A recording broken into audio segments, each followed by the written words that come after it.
Okay, and we're recording. That's perfect. A few trials, but we got through them all. Now, one thing, are you recording to the cloud or are you recording locally? No, I'm just recording locally. Okay, yeah.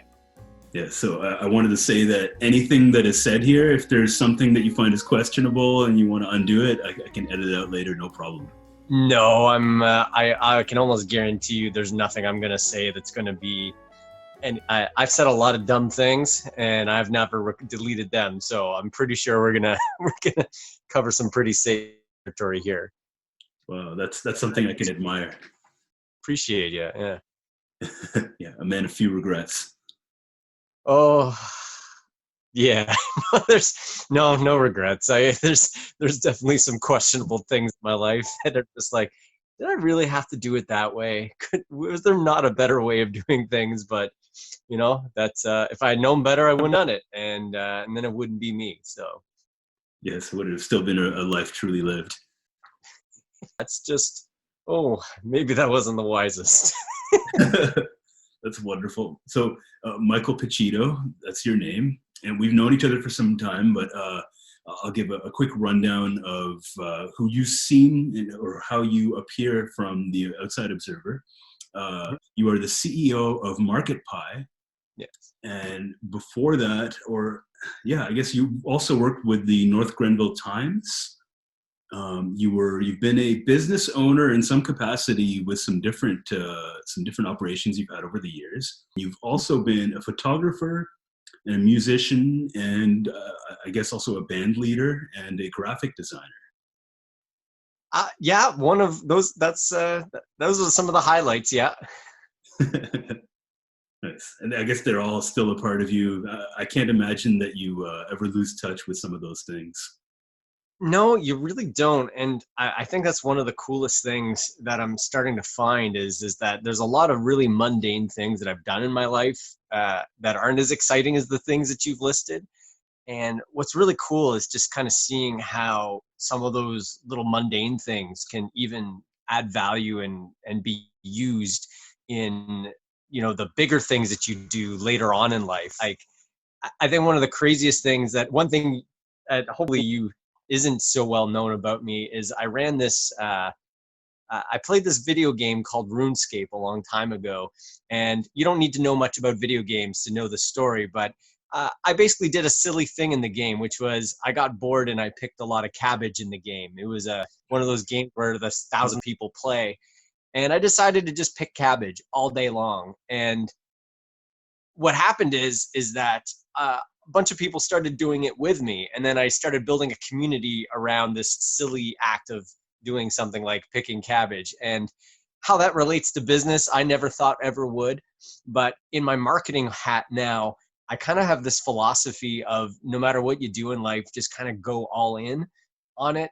And if you go all in, and even if it's a bit crazy, sometimes some really cool things come out of it, like a community or other people kind of saying, hey, that might be crazy, but that's my kind of crazy. And now you have something that you're building together. So yeah, that's the interesting thing I find in life. And can I ask you, in talking about doing mundane things or things that maybe not very novel to people, um, do you find that when you're doing those kinds of things, it kind of reduces some of the complexity and allows you to pay attention to some of the more fundamental truths about life and reality? We are getting deep right away. I love it. I think, yeah, you're completely right. It's as if I think all the complexity in life definitely, because you start focusing on, on, it gives you things to pay attention to. And when you're paying attention to those things, you're not paying attention to, well, what is the underlying principle or the philosophy under it? Like, again, when I started picking cabbage in that silly video game, uh, what ended up happening is that we were no longer playing a video game. The only thing we had to fall back on was the people around us. And instead of people playing by themselves and just clicking on things, they started paying attention to the people like, hey, we're doing this thing together. We had to add our own fun in. And yeah, so you're 100% right, is that there's often so many things going on underneath, and we get so caught up with just what we're seeing and what we're doing. So yeah. Hmm.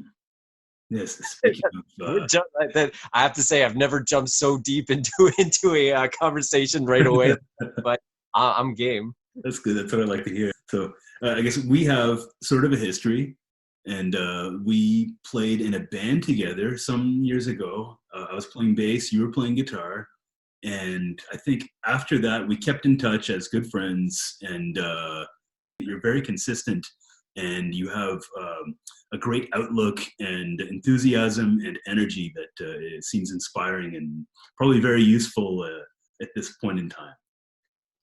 I really appreciate that. It's taken a lot of people's help to get me doing that, and so I'm glad that it can help people, because it's really the only reason why I like doing it, is because I feel I'm hoping anyway that it's making an impact. And I have to ask, are you still playing music? I am, yeah. Actually, I actually gave, yeah, after the band, when you when you do something for a long time and then you kind of quit it, sometimes it's usually like you have to get completely away from it. But I stopped playing music for a couple of years, and then I had joined a church, and they didn't have anyone running their music department, or they didn't really have anyone that knew how to put different musicians together. And so I kind of very subtly got back into that.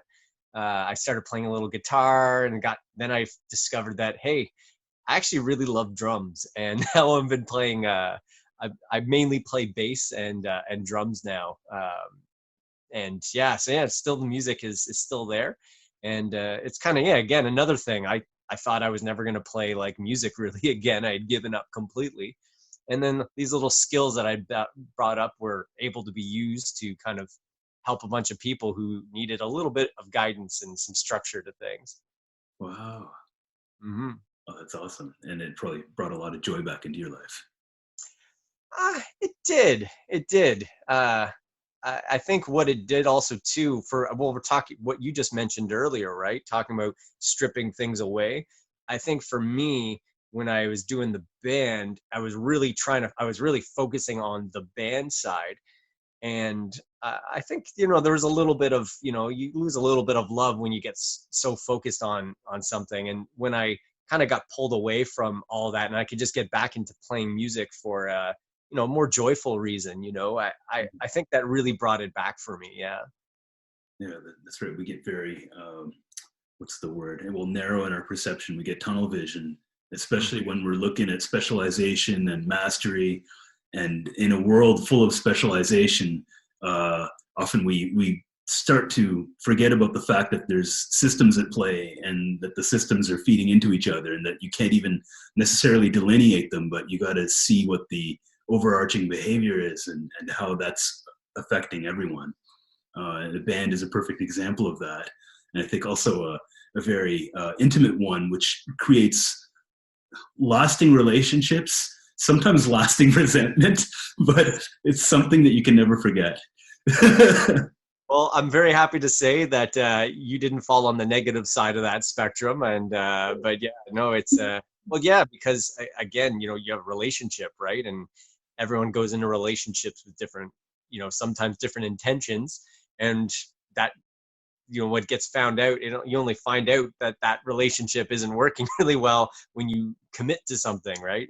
But yeah, no, it's the music side. What also, though, I think what's really relevant to talk about is as you're talking about how you're breaking things down into smaller pieces, is I think a lot of times we complicate things like business or bands or music, as we kind of make it this big overarching thing that is kind of tough to talk, tough to conceptualize, or we think it's this like big creative endeavor, or you have to be a certain type of person to do it. And what I've been finding a lot of success only in the last little bit is really starting to break down all these complicated things you do, like in business. Being an entrepreneur isn't some elusive thing that no one can approach. It's really just a series of tasks that get done. Also, I was kind of curious about it. It seems that over the years you've maintained this adherence to an entrepreneurial type of outlook. And I wanted to know your story about how you were set towards that.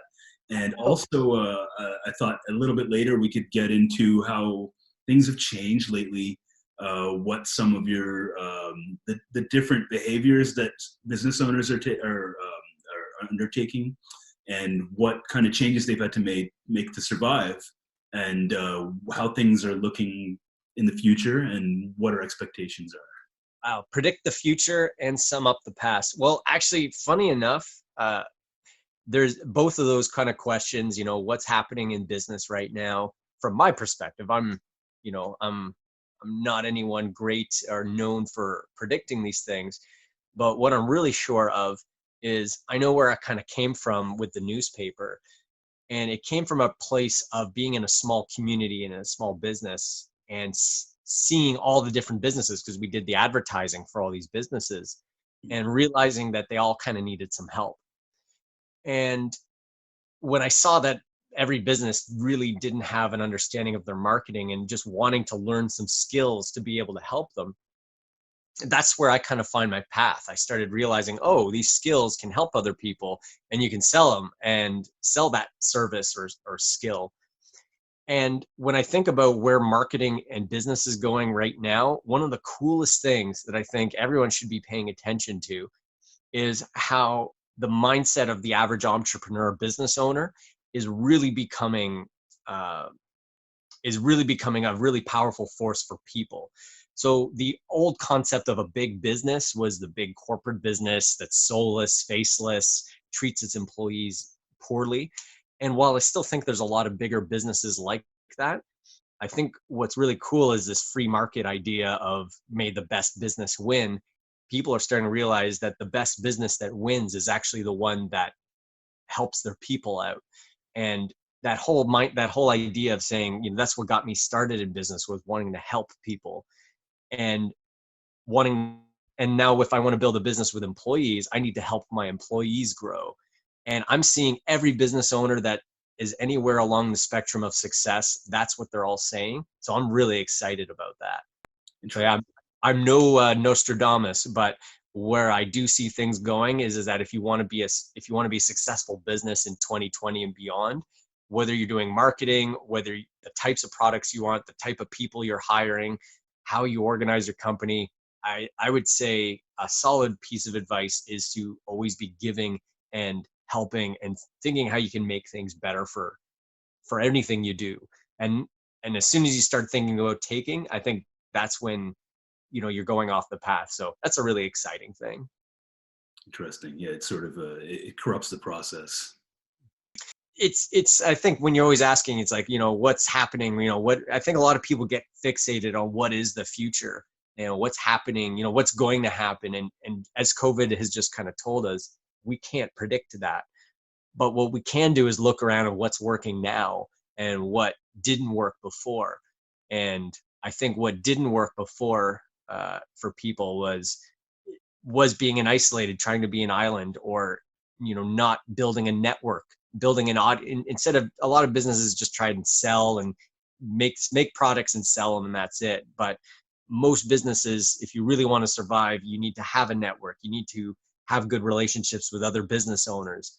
You need to have employees that you've invested in, so that when all of a sudden you can't pay everybody properly and you don't know if the business is going to survive, you're going to have people in your community kind of building you up and stepping in, or stepping in saying, hey, maybe this week, we're not all getting paid as much as we want, but we really want to make this all work. And I've seen that time and time again this last month, is employees saying, hey, I love the business I work for and I want to see it survive, as opposed to the old way of just saying, yeah, the employees, they can come and go, and they're just a commodity.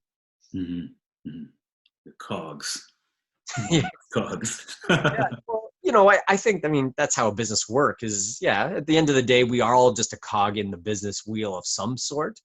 But I think you can have a kind of capitalistic mindset, or a business mindset, where it is all just business, but also realizing that all that business is also including, people, and treating them well. Mm-hmm. Yeah, that's right. if things aren't improving for people, then the environment is degrading, and it's your short-term gain is not really going to pay off. Yeah, it's going to get you eventually. If someone who lies, they're going to get a short-term gain, but eventually it comes back on them. Life gets more complicated. It might take 20 years, but it eventually gets more complicated, or they're going to hit that wall where they just can't progress. Or when, when things go poorly, the people who are takers, they're the people who just, get dropped and don't get that support. Whereas the people who were giving, they might not have made as much money in investments that way, but they've invested in a support network and in a community. And yeah, I think that's important. A more integrated form of participation. So you were talking about how there has been a tendency for many, especially I guess with the advent of certain technological discoveries, our islanding, our separation and our isolation, and how we have certain types of interconnectivity which can not necessarily be always authentic and can't always run to a point of depth that can be fulfilling. And so now with the COVID, call it a crisis, but the COVID situation, how do we consolidate the fact that there is a separation in our interpersonal relationships at every point, except for maybe your wife, for example, and the fact that we are also being more connected but through technology? Yeah, it is tough, right? Because you're getting all these mixed signals. It's like, yeah, we need to be connected, and as if I'm hearing you right, you're kind of asking how are we physically being disconnected but connected more with technology. That one's a really tough one. I know a couple things that maybe not 100% related to what you said, but I know the first thing is that the biggest problem I'm seeing a lot with that is there's a lot of judgment too, because this is all uncharted territory, right? Like we don't know how to cope and communicate together, because not everyone's used to doing it. Like I told you I was a former gamer, right? So for me, I lived online. So for me, digital relationships are kind of, I'm kind of okay with them, right? I know how to build them. I've done them before, and I'm fine with them. But a lot of people they didn't even know how to use Zoom before. They didn't know how to do an online meeting. They didn't even know it was super simple. And when you take all these people with different backgrounds and ways of living life, and their expectations for what they need out of their kind of communities and groups, it's really easy to judge everyone because we're all going to do it wrong. Some people are social distancing correctly and other people are doing it incorrectly. Some are going too far, some are going not far enough. And the one thing I know is that the less you can judge everyone, and most importantly, less you judge yourself, better you're going to navigate it. Because I think a lot of people are almost afraid of digital communication because they're judging themselves like, oh, this isn't real communication, this isn't real interaction. And it might not be the best way to interact, but it is definitely the best way we have, knowing how we're doing it now. Could you give me a sense of your day-to-day operations since the lockdown? It's pretty much about the same as in the office with the team, except we're now all at home. That's about it. I mean, really what it comes down to, like, there's some really simple things like having some more extra accountability, increasing the amount that you communicate when you're not actually physically in person. Talking about, I don't want to get too nerdy on everyone here, but communication lines and there's communication patterns that happen within a team. And when you don't have that physical connection, that hey, what are you working on right now? Oh, that thing. Oh yeah, this person said something. Oh, okay, yeah, now I know. When you're losing that minute by minute, might be inefficient way of communicating, because oftentimes those conversations come to just meandering babble, or talking about your weekend. But when you lose that, you have to implement some sort of system. And that system for us has been, when everyone at the beginning of everyone's shift or when they're starting the day, we have a 5-minute just talk. Let's talk about what happened. At the end of the day, we talk about what happened throughout the day. But the main thing the biggest change that I've done in my business and for day to day is how I've been communicating online. I've been kind of guilty as like the cobbler that kids that have, damaged shoes. I'm butchering that one. Whereas I was marketing for everyone, but I wasn't really treating my own marketing properly. And I changed that really fast a couple months ago. And I started making videos online, 30 to 60-second videos, sometimes 2 minutes, uh, as often as possible, every day if possible. And the value that I've gotten from that is not just in the reach and relationships and sales. The value has been it's taught me to communicate about my business differently and forced me to actually think about what I want to say and practice speaking and getting feedback. Because when you tell someone about your business in a sales meeting, you know, the only data you have, did they buy or did they not buy? Whereas when you're making 30-second clips and talking, you have 30-second snippets to judge and see the feedback. Oh, 10 people liked that one. Oh, 5 people shared it. But when I said it this way, or maybe I talked about this topic, no one really reacted and I didn't even get any likes. So that tells me this piece of content's valuable, this one's not.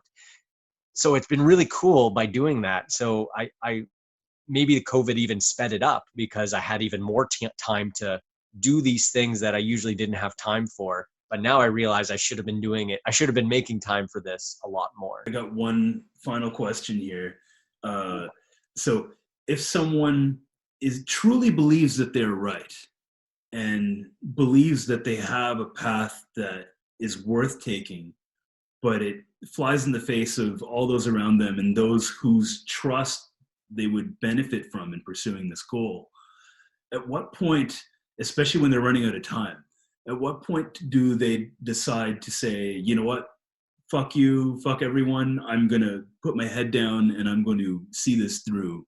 And if you believe that you have something that is beyond you and is bigger than you and it is worth pursuing with everything in your heart, if you truly believe that, then you need to be willing to take the responsibility and also accept the sacrifice that it's going to take to do it.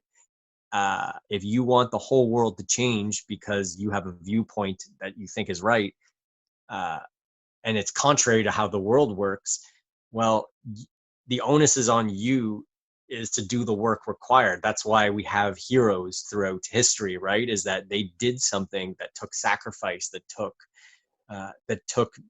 and that sacrifice isn't all about martyrdom and defying people left, right. Sometimes that sacrifice is saying, you know what, I'm going to eat dirt for 30 years, building up a community, building people up one by one, building up the trust so that in 30 years I'll built up the clout and the resources and the relationships to be able to implement the thing that I think is right. If something's worth doing, to quote Treebeard, it's worth taking a long time. And I think that's where people get tripped up, is the thing they want done is right now. Now, if you're in a time sensitive situation, well, then it's a scramble, and all of a sudden that rule doesn't really apply because, something has to be done and you just roll the dice and see if it works. But yeah, if you're passionate about something, you're in for the long haul and you got to be in it to win it. Otherwise, otherwise it's not valuable. If it's not, yeah. So I think that's what I'd say to that. Nice. Well, I haven't seen the lineups at Costco here lately, but hopefully we won't be eating too much dirt over the next 30 years. Yeah, hopefully not, eh? Listen, how can people get in contact with you if they want to reach you for your services?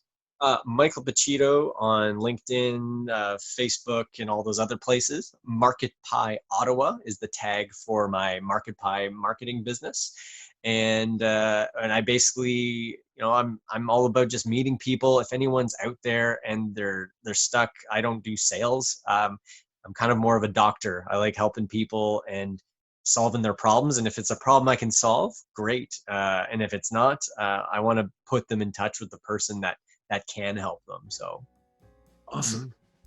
Okay, well, thank you for being so gracious with your time and for this wonderful conversation. I hope that we can do it again sometime. Oh, I'd love to, man. Love to. Nice. Awesome. And we'll hopefully maybe get together and do some music as soon as we're allowed to. As soon as we're allowed to, yeah. The latency doesn't make it a lot of fun online. Okay, well, thanks again, and I wish you well. Take care, dude.